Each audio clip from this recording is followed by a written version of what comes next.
예수 그리스도 이름으로 하나님 말씀 함께 나눈 시간 갖도록 하겠습니다. 이 시간 같이 은혜 나누실 말씀 누가복음 15장 1절에서 7절까지 말씀이 되겠습니다. 누가복음 15장 1절로 7절까지 말씀 저와 같이 같이 읽겠습니다. 짧으니까요.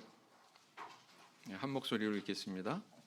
1절에서 7절 시작.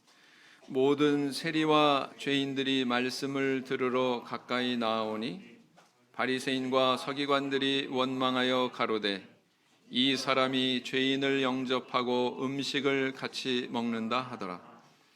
예수께서 저희에게 이 비유로 이르시되 너희 중에 어느 사람이 양 100마리가 있는데 그 중에 하나를 잃으면 99마리를 들에 두고 그 잃은 것을 찾도록 찾아다니지 아니하느냐? 또 찾은즉 즐거워 어깨에 메고 집에 와서 그 벗과 이웃을 불러 모으고 말하되 나와 함께 즐기자, 나의 잃은 양을 찾았노라 하리라.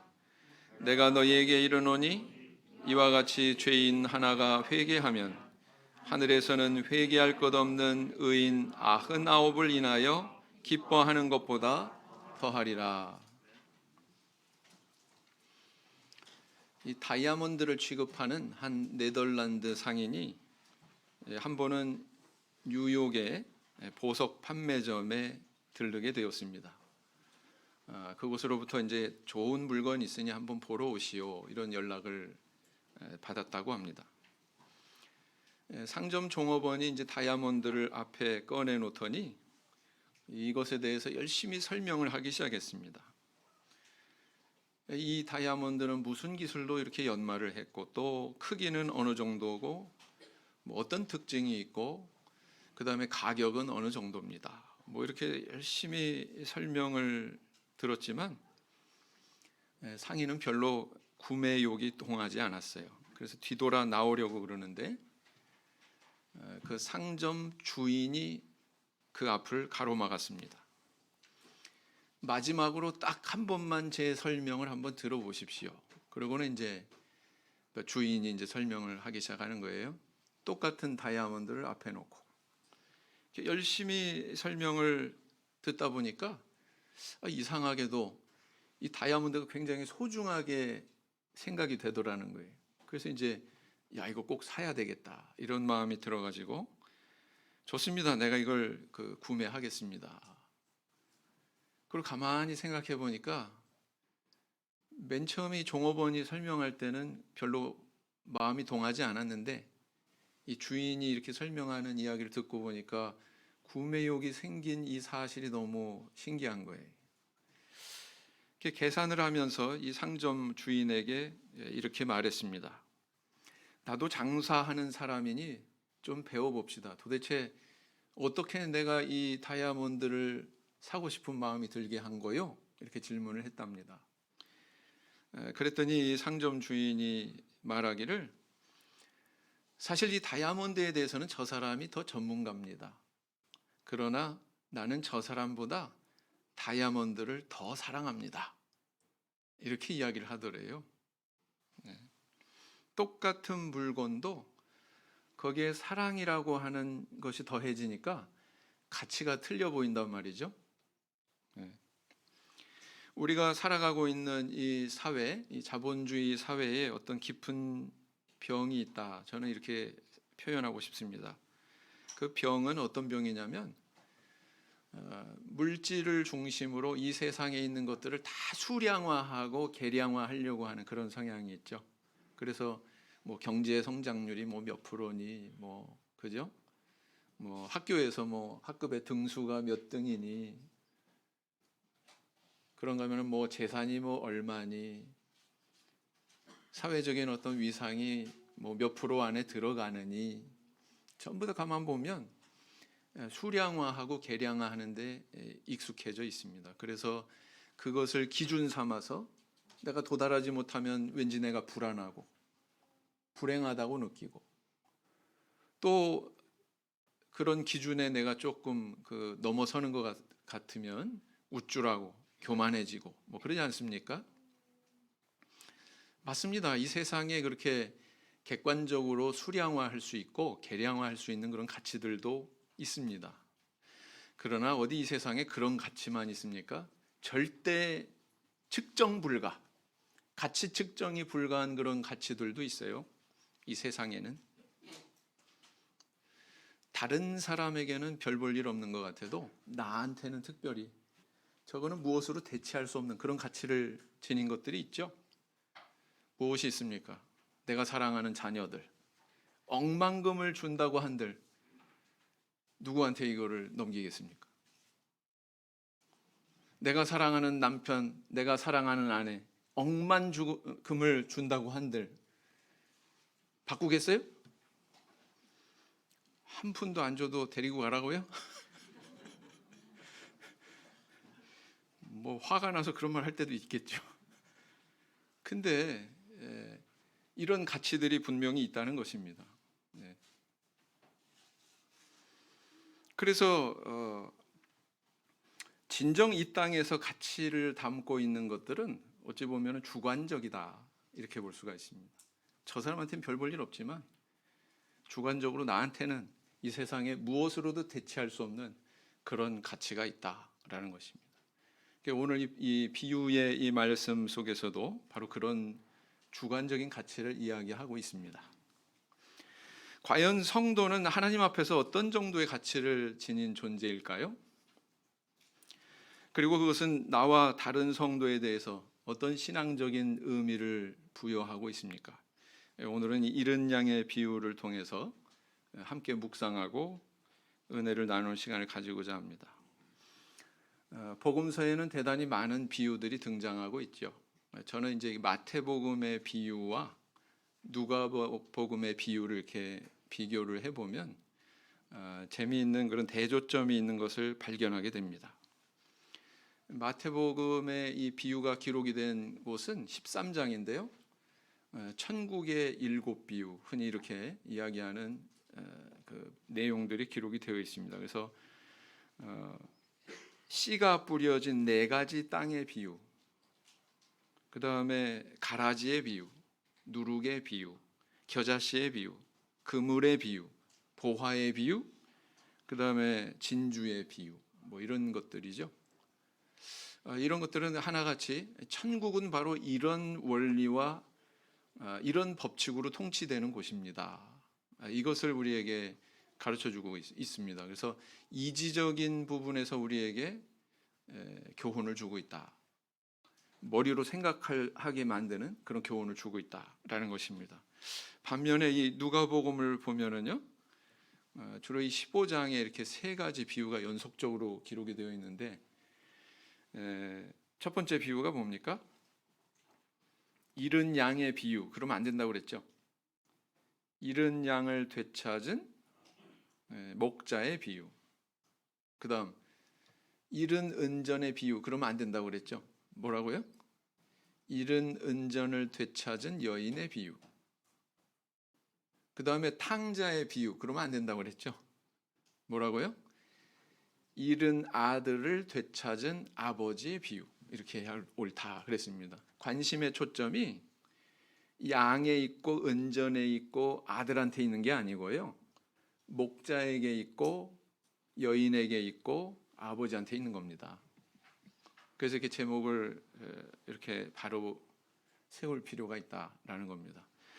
자, 이 3가지 비유를 하나같이 보면은요, 여기에서 전달하고자 하는 것은 무언가를 잃었다가 되찾은 사람의 기쁨은 이만큼이나 큰 것입니다.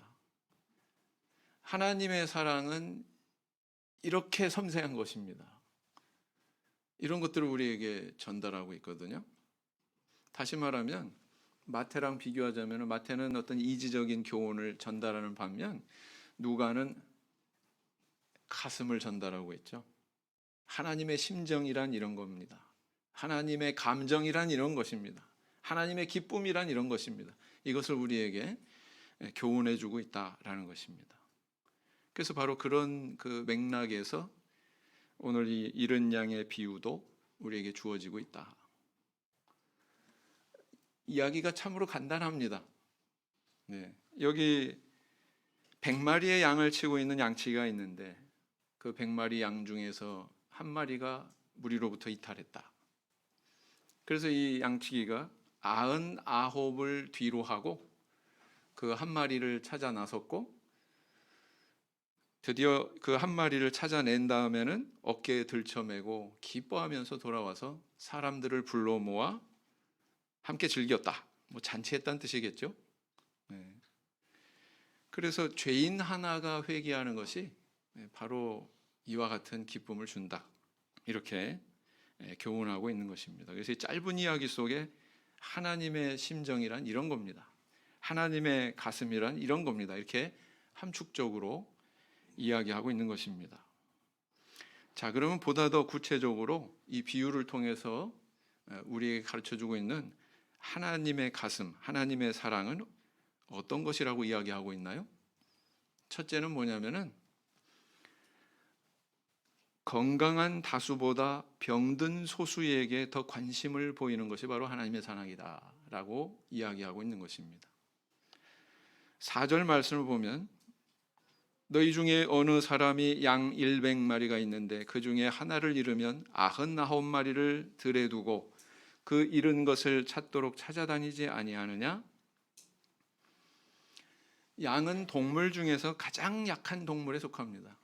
그도 그럴 것이 뭐 날카로운 이빨이 있는 것도 아니죠. 뿔이 있는 것도 아니고 뭐 발톱이 있는 것도 아니고, 그래서 맹수들이 달려들면은 뭐 방어 능력이 없어요. 그렇다고 뭐 발이 빠릅니까? 발이 빨라야 도망 다니죠. 그것도 아니고 뭐 딱 위장할 수 있게 보호색으로 싹 변신해 가지고 도마뱀 같이 뭐 그럴 수 있는 능력도 아니고, 이건 뭐 맹수가 나타나면 꼼짝없이 당해야 되는 그런 상황이라는 것입니다. 뿐만 아니라 방향 감각이 없대요. 눈이 굉장히 어두운 동물이랍니다. 또 그러니까 이 사물을 제대로 분간을 못합니다. 또 연어 같은 거는 뭐 귀소 본능이나 있지, 양은요 귀소 본능도 없어요. 그래서 만약에 이런 양이 무리로부터 이탈한다는 것은 이리저리 헤매다가 90% 이상 낭떠러지 같은 데 떨어져서 죽거나 아니면 맹수한테 먹잇감이 되거나, 그래서 최후를 맞이한다는 거예요. 매우 위험한 상황에 처한다는 것을 의미하는 것입니다. 그래서 양치기가 좀 특이하게 행동하고 있죠. 이렇게 기록을 하고 있습니다. 4절에 99을 뒤로 하고 그 하나를 찾아서. 양치기가 왜 이렇게 행동하고 있습니까? 형편의 차이 때문에 그렇죠. 비교적 안전한 상황에 있는 다수의 99마리의 양, 불안한 상황에 있는 한 마리의 양, 상황의 차이 때문에 이렇게 행동하고 있는 것이죠. 우리가 믿는 하나님은 어떤 분이라고 지금 이 비유를 통해서 말씀하고 있습니까? 이처럼 안전한 형편에 있는 다수의 영혼보다 불안한 상황에 있는 소수의 영혼에 하나님의 관심의 초점이 집중되어 있다, 이렇게 이야기하고 있는 것입니다. 우리가 사는 세상은 사람들이 때로 평등을 이야기하고 공평을 이야기합니다. 그죠? 그런데 어찌 보면 이거 획일적인 평등, 획일적인 공평, 이렇게 표현할 수가 있어요. 이 땅에 정말 공평이 있습니까? 평등한가요? 출발점부터 다르죠? 태어날 때부터 달라요. 성장의 과정은 뒤로 하고 절대로 획일적으로 공평을 논할 수가 없는 세상입니다. 근데 우리는 공평을 논해요. 평등을 논하고. 그런데 사실 하나님께서 우리에게 나타내시는 가치는 그런 게 아니다라는 것입니다. 흔히 부모님들이 자식들한테 상습적으로 하는 거짓말이 있죠. 10손가락 깨물어서 안 아픈 손가락 없다. 무슨 의미예요? 내가 너희들 다 똑같이 공평하게 다 사랑한다. 진정입니까? 저는 아니라고 봐요. 자식들에 대한 사랑이 다 있다. 그런 차원에서는 인정하지만 사실 누구한테 제일 마음이 갑니까? 누구한테? 자식들 중에서 가장 연약한 자식한테 사실 마음이 더 가요. 그래서 막내한테 더 가는 거고요. 마음이. 혹시라도 누가 질병에 걸렸거나 어떤 신체가 좀 불편하거나 거기에 더 마음이 가지 않습니까? 그게 부모 심정 아니에요? 네. 하나님도 그와 같으시다라는 거예요. 네. 안전한 다수의 영혼보다 불안한 형편의 소수의 영혼에 더 관심이 깊으신 분이 하나님이라면 우리는 어떠해야 될까요? 우리의 관심은 어떻습니까? 공평을 논하고 평등을 논하는 데 빠릅니까? 아니면 이 하나님의 마음에 대해서 한번 생각을 해보고 있습니까? 마태복음 9장 12절에 또 이런 말씀도 있죠. 마태복음 9장 12절 말씀을 보겠습니다.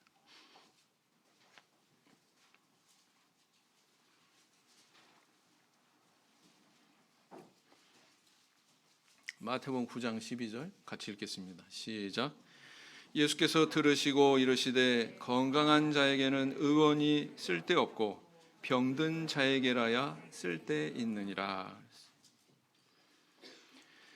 우리 하나님께서는 모든 사람에 대해서 고르게 다 사랑하는 마음을 가지고 계신 건 분명합니다. 그러나 특별히 어떤 영혼의 병이 들고 고통의 상황에 있는 그런 사람들에게 우리 하나님께서는 더 관심이 깊으시다. 만약에 그렇다면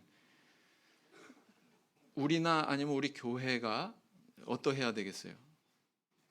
그런 하나님의 마음과 일치된 마음을 우리도 품어야 되지 않을까요? 우리 자신뿐만 아니라 우리 교회도 품어야 되지 않을까요? 네. 그래서 교회 사역도 건강한 성도들에게만 관심 두면 안 됩니다. 더 연약한 성도들을 돕고 또 교회 울타리 밖에 있는 영혼들을 겨냥한 그런 움직임도 있어야 돼. 그런 사역도 구비가 되어야 된다라는 것입니다. 어찌 보면 어느 순간부터 우리는 우리 눈이 다 안쪽으로만 향해 있는 것은 아닌가 그런 회의를 느껴보는 때가 많거든요. 우리는 어떻습니까?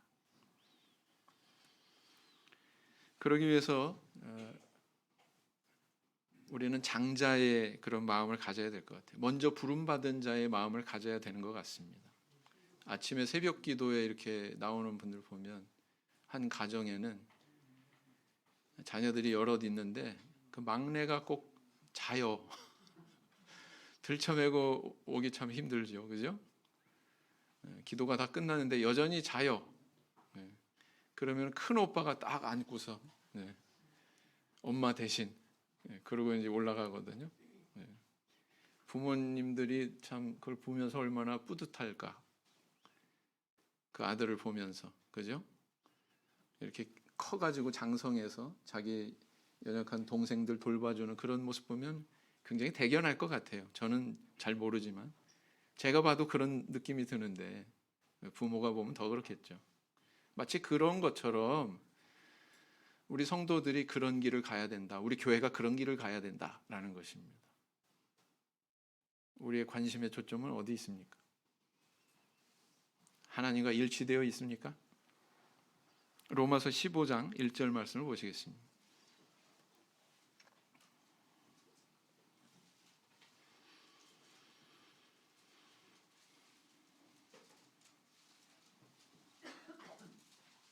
같이 읽겠습니다. 15장 1절, 로마서 15장 1절 시작. 우리 강한 자가 마땅히 연약한 자의 약점을 담당하고 자기를 기쁘게 하지 아니할 것이라. 로마서 15장 이 부분을 14장부터 이렇게 보면은요. 연약한 자 굉장히 많이 나옵니다.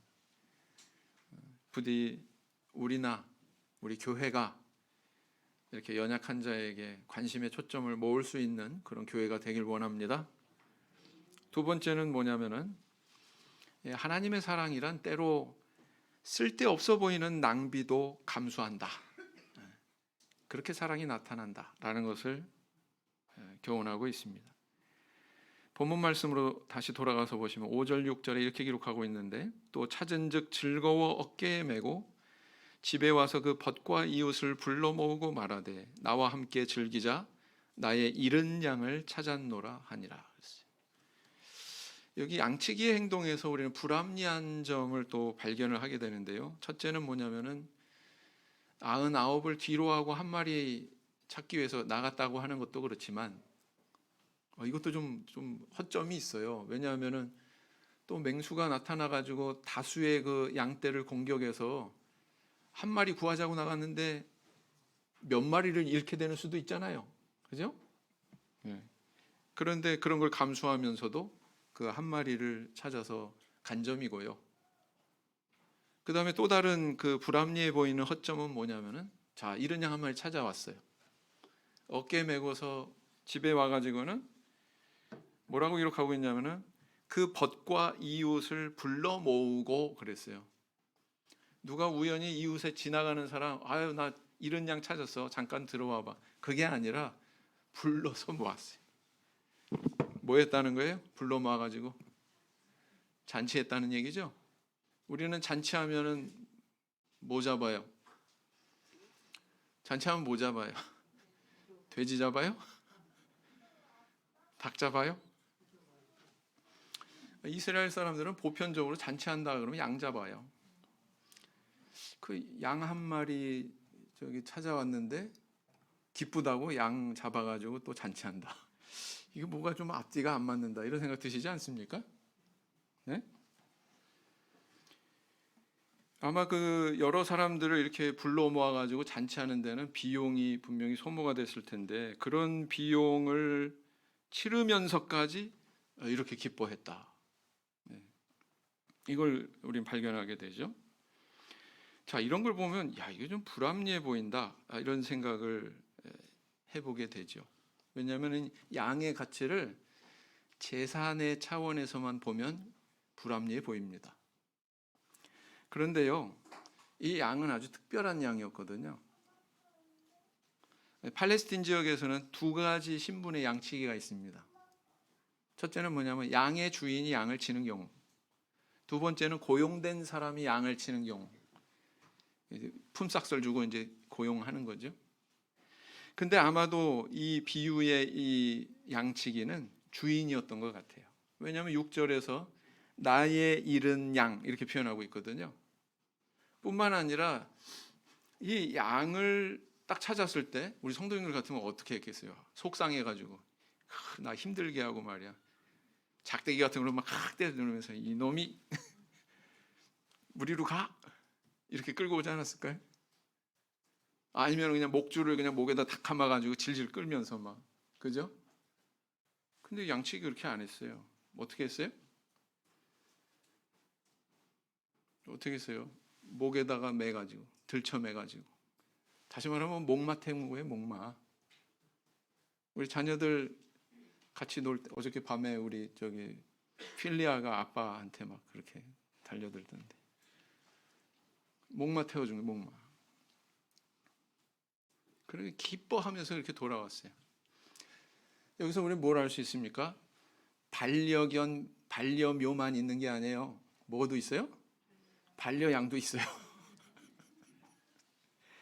바로 그런 존재였다는 거예요. 그런 존재. 양이. 언젠가 TV를 봤더니 집 나간 개를 찾아서 몇 년 동안 전단지 돌리고, 한 해도 아니고 막 두 해가 넘도록 전단지 돌리고, 막 전봇대에다가 막 이렇게 뭐예요, 개 사진하고 이름하고, 뭐 어디서 잊어버렸어요, 뭐 보시는 대로 신고해 주시면 후사하겠습니다, 이래가지고 잔뜩 그냥 여기저기 돌아다니면서 붙이는 사람 보셨어요? 그런 사람이 있죠?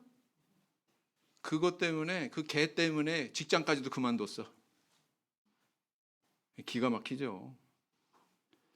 저 사람이 치르는 비용을 가만히 계산을 해보면, 아이고 저 직장 생활 해가지고 저 월급 받아가지고 저런 게 한 달치 월급으로 뭐 몇 마리는 사겠다, 막 그런 생각이 들더라고요. 근데도 그러고 있어요. 왜 그렇습니까? 왜 그렇게 행동하고 있습니까?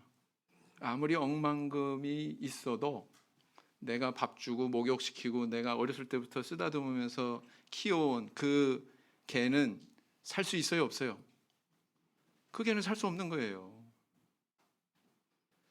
이 개는 나에게 있어서 유일한 개예요. 어느 무엇과도 바꿀 수 없는 유일한 개예요. 그렇기 때문에 그렇게 행동하고 있는 겁니다. 네. 뉴질랜드에서 양치는 방법이 있는데요. 어떤 그 양들은 태어나자마자 새끼가 죽고, 어떤 양들은 뭐 새끼는 무사한데 엄마가 출산하고 죽고 이렇게 돼버린대요. 그러면 여기 엄마랑 여기 새끼랑 이렇게 딱 입양시켜가지고 기르면은 해결될 것 같잖아요, 그죠? 근데 양이 절대로 새끼를 자기 새끼 아닌 거는 쳐다도 안 본대요. 돌보질 않는데. 그래서 쓰는 방법이 있습니다. 뭐냐? 그 출산하다가 죽은 그 새끼의 가죽을 벗겨가지고요. 여기 엄마를 잃은 양한테 위에다가 살짝 그 껍데기를 이렇게 덮어놓으면은요, 자기 새끼인 줄 알고 비로소 돌본답니다. 그렇게 양을 친대요. 왜 안 돌봐요? 내 새끼 아니니까. 왜 돌보기 시작해요? 내 새끼인 걸로 착각하고 있으니까. 하나님 앞에서 성도는 어떤 가치를 지닌 존재냐? 바로 이런 존재다라는 거예요. 이 개 주인한테 세상에 둘도 없는 개예요. 이 양치기한테 세상에 둘도 없는 양이다라는 것입니다. 그래서 하나기 때문에 하찮은 게 아니라 유일한 하나기 때문에 하나님 앞에 측정할 수 없는 그런 가치를 지닌 존재, 그 존재가 바로 누구다? 성도다. 이걸 지금 얘기하고 있는 겁니다. 우리 성도님 한 분 한 분이 바로 우리 하나님 앞에서 그런 존재를, 그런 존재의 가치를 지닌 분들이라는 거예요. 그렇게 받아들여지십니까? 네. 왜냐하면 그리스도께서 피값으로 여러분들 사셨잖아요. 거래는 언제 일어납니까? 내가 가지고 있는 뭐 재화나 재물의 가치와 내가 지금 거래하려고 하는 저 사물이나 어떤 재화의 가치가 동등하거나 아니면 저거보다 내 거보다 저게 더 가치가 크다고 판단이 될 때 그 가치를 교환을 하지 않습니까? 우리를 그리스도의 피값으로 바꾸셨어요. 마귀의 손아귀에서. 고로 우리는 그리스도의 피의 가치가 있는 존재들입니다. 아니면 그 이상의 가치가 있는 존재들이에요. 그걸 우리에게 성경은 가르치고 있는 것입니다. 그래서요, 세례식 때 저는 수원에서 식당 하나를 전세 냈어요. 세례식 때는 항상. 어떤 때는 한 분 세례 바치는데 식당 한 채를 그냥 다 전세 내가지고 우리 신도들 다 모였습니다. 거기서 막 잔치했어요. 네. 어떤 분이 그러더라고요. 이건 너무 과하게 쓰는 거 아닙니까? 아닙니다. 우리 교회에서 제일 소중하게 여기는 성례는 세례입니다. 세례는 한 영혼이 마귀의 손아귀에서 하나님의 품으로 이렇게 돌아오는 그런 아주 소중한 과정인데, 또 달리 표현하면은 새로운 영적인 생명이 태어나는 그런 가장 숭고한 순간인데, 이까짓 거 뭐 이게 뭐 얼마나 비용이 많이 든다고요? 괜찮습니다. 어때요? 제 생각이 성경적입니까? 아까우면 안 돼요. 네. 아까운 게 아니에요. 하나님은 우리를 위해서 이만한 비용을 치러주신 분이란 말이에요. 말라기서 3장 17절 말씀 보시겠습니다.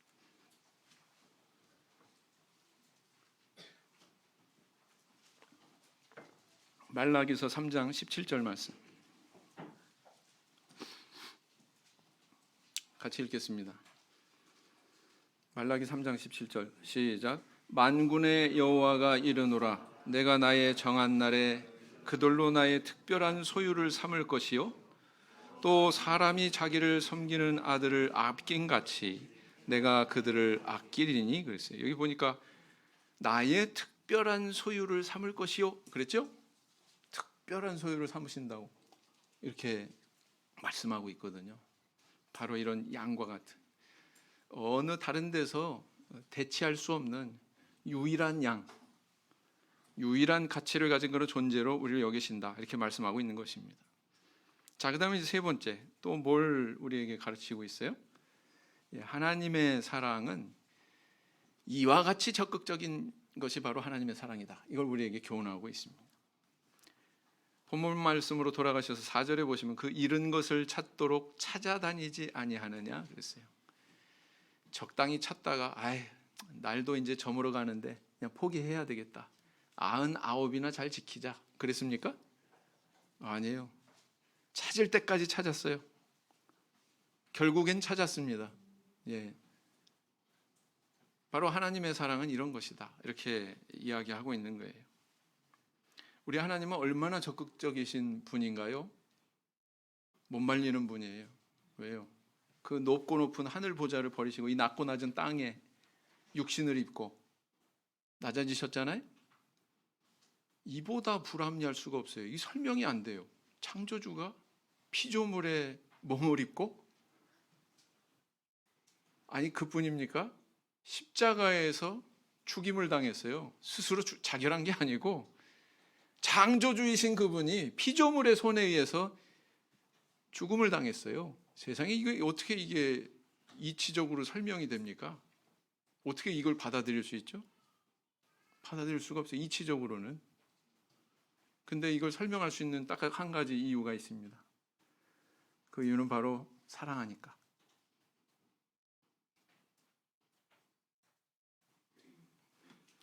에스겔 34장 11절 12절 말씀을 보시겠습니다. 에스겔 34장 11절 12절.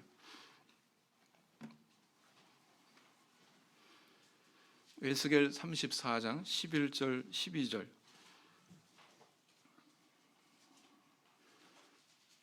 같이 읽겠습니다. 시작.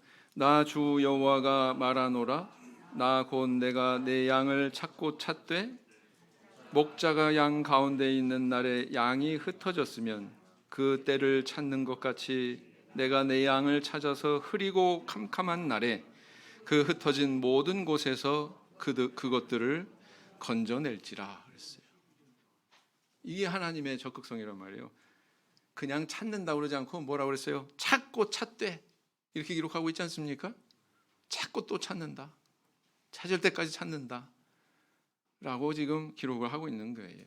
네. 이런 적극성이 하나님이 가지고 계신 적극성이다라는 것입니다. 사랑은 이론에 불과한 것이 아닙니다. 그것은 적극적으로 행동하게 만들게 되어 있어요. 네. 제가 2004년에 하나님으로부터 참 큰 은혜를 입었습니다. 큰 은혜를 체험을 했는데 그 은혜는 뭐냐면은 2004년에 대만에서 1년 연수를 하고 있었던 기간이었거든요. 근데 좋은 소식이 국내에서 다 저한테 들려왔습니다. 집사람과 이제 가끔 컴퓨터로 채팅을 하는데 여보 어머님이 이상한 것 같아요 그러는 거예요 저한테. 그래서 뭐가 이상하냐고 무슨 일 있냐고 깜짝 놀래가지고 잔뜩 긴장하고 타이핑을 하는데 성령 받은 것 같아요 그러는 거예요. 성령 받은 것 같아요. 그래? 막 속에서 얼마나 기쁘던지요. 저희 어머님은 처녀 때까지 우리 교회 열심히 다니시다가 이방인과 결혼하면서 교회와는 이혼을 했습니다. 뭐 방학을 했다고 표현하는 표현이 적절하겠네요. 그래서 수십 년 장남이 장성해가지고 신학하도록 목회의 길을 가도록 그 교회를 나오지 않으셨어요. 근데 이제 제가 신학을 하는 어느 날 교회 발걸음을 시작하셨고 제가 2004년에 대만에서 연수를 받는 기간 동안 잃으셨던 성령을 되찾으셨습니다. 그게 너무나도 뛸 듯이 기쁘더라고요. 막 가만히 못 있겠더라고요. 책상에서 벌떡 일어나가지고 왔다 갔다 왔다 갔다. 그리고는 이제 잠시 뒤에 귀국해서 아무렇지도 않은 듯이 막 속에서는 막 너무 복받쳐가지고 막 이렇게 울근불근 하는데, 어머니 성령 받으셨다며요? 그랬더니 어머님이 대답이 처녀 때랑 똑같더라. 아, 우리 어머니도 이런 양이셨구나. 참 기묘하게도 우리 하나님께서 우리 어머니를 다시 이렇게 되찾으셨구나. 신앙을 되찾도록 인도하셨구나. 너무나도 감사했습니다. 그런데요, 귀국 또 그 2개월 전에 또 다른 경사가 생겼어요. 우리 장인어른. 장인어른은 결혼하기 전까지 뭐 세례도 받고 성령까지 받으셨는데 또 결혼하면서 교회와 이혼했어요. 믿음 안에서 하셨는데도 어떻게 교회와 등지게 되셨습니다. 무려 40년이 넘는 기간 동안 교회 출석을 안 하셨어요. 근데 이제 집사람이 그 무렵에 신학과 입학을 해가지고 한국 참예수교회 신학원 신학과에 수업을 하고 있었거든요. 수업을 받고 있었는데 바로 그 기간이었습니다. 제가 대만에 있고 우리 장인어른이 아주 애지중지 그 아끼던 개가 있었는데, 오늘 개 얘기가 참 많이 나오죠. 그 개가 연로해서 죽어버렸어요. 개 죽은 것을 앞에 놓고서는 그냥 서럽게 한 1시간 정도를 그렇게 우셨대요. 그리고는 이제 무슨 연유인지 내적으로 어떤 마음이 드셨는지 그 다음 주에 말쑥하게 정장을 차려입으시고 교회에 출석하기 시작하셨다는 겁니다. 이 이야기를 듣고 집사람이 너무 기쁘잖아요. 저는 대만에 있고 집사람이 너무 기뻐가지고 이제 아버지한테 간 거예요. 가가지고 이제 같이 기도하자. 기도를 하는데 저희 집사람은 태어나서 생전 처음 아버지가 성령으로 충만하게 기도하는 소리를 들었답니다. 아, 우리 장인어른도 이런 양이었구나. 그래서 2004년 한 해에 저 개인에게 하나님께서 이런 기묘하신 또 은혜를 부어주시는 그런 체험을 했습니다. 그러면서 깨달은 것 한 가지. 아, 우리 하나님은 손해보시는 분이 아니구나. 핏값으로 사신 자신의 소유에 대해서 결코 포기하는 분이 아니구나. 어떻게든 이렇게 섭리하셔가지고 다시 또 이 울타리 안에 들어올 수 있도록 이렇게 인도하시는 분이구나. 그런 것을 제가 깊이 느꼈거든요. 우리 성도님들 어떻습니까? 우리의 마음은 어디에 있나요?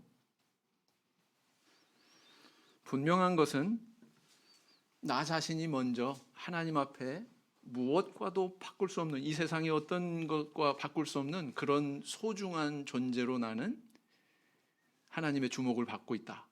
이거 우리 분명히 알아야 된다는 것입니다. 그 다음 그것이 만약에 사실이라면 한번 우리 옆을 돌아보고 뒤를 돌아보세요. 나와 같이 그렇게 동일한 사랑을 받은 존재들이 나뿐만 아니라 많이 있다. 내 주변에 많이 있다는 것입니다. 그렇죠? 그래서 바로 우리는 그런 존재예요. 만약에 그렇다면 우리는 절망하거나 뭐 실망하거나 뭐 그럴 자격이 없는 겁니다. 우린 그럴 자유도 없어요. 그렇죠? 우리가 만약에 그런 존재라면 자기 비하하고 막 비관하고 막 그럴 자유가 없습니다. 우리에게는 이미 우린 그런 사랑을 받은 존재인데 그래서는 안 되죠. 또 만약에 내 주변의 성도들이 그런 존재라면 나도 그런 존재로서 그분을 대해줘야죠. 하나님이 그를 대하는 것처럼, 그런 가치 있는 존재로 여기는 것처럼 나도 그렇게 대해야 되지 않습니까? 그래서 이웃 사랑하라고 하는 하나님의 계명의 출발점은 바로 여기서부터 시작이 되는 겁니다. 나도 그렇게 하나님 앞에서 소중한 존재고 내 옆에 있는, 내 앞에 있는, 내 뒤에 있는 저 성도도 바로 하나님 앞에 그런 사랑을 받은 존재다. 이 세상에 무엇과도 바꿀 수 없는 양치기에게 있어서 유일한 양과 같다라는 것입니다. 이것을 기억하시고 우리의 신앙의 길을 바라보시고 이웃사랑의 계명을 성취해 가시는 저 우리 성도님들이 되시기를 예수님 이름으로 기원드립니다. 묵상 기도하시겠습니다.